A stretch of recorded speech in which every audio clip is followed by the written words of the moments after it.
পুৱতি তৰা ধাৰাবাহিকখনৰ আজি নিশা আহিবলগীয়া এপিছডৰ প্ৰম' মুকলি হৈছে। আজিৰ প্ৰমৰ প্ৰথম ভাগত আমি দেখিবলৈ পাইছোঁ বেদৰ দেউতাকে কৈ আছিল শহুৰৰ ঘৰত চাগে আদৰ সাদৰ পাই নিজৰ ঘৰখনলৈ মনতে পৰা নাছিলে।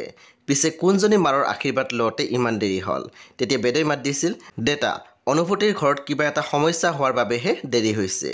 তাৰপিছত আমি প্ৰমত দেখিবলৈ পাইছোঁ বিভূতি ফুকনে কৈ আছিল দীঘলীয়া সময়ত চিকিৎসা কৰিব লাগিব।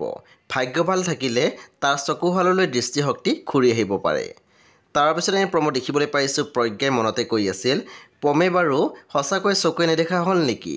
এতিয়া যদি পুলিচেচোন মোক ধৰি লৈ যাব। সেই বনু বান্ধৱীসকল আজি নিশা 9 বজাত ৰং টিভিত আহিবলগীয়া পুৱতি তৰা ধাৰাবাহিকখন খুবেই বেছি ইণ্টাৰেষ্টিং হ'বলৈ গৈ আছে। সেই আপোনালোকে চাবলৈ একেবাৰে নাপাহৰিব। পৰৱৰ্তী আপডেটৰ বাবে আপোনালোকে মোৰ চেনেলটো ছাবস্ক্ৰাইব কৰি কাষত থকা বেল আইকন টিপি দিবলৈ একেবাৰে নাপাহৰিব।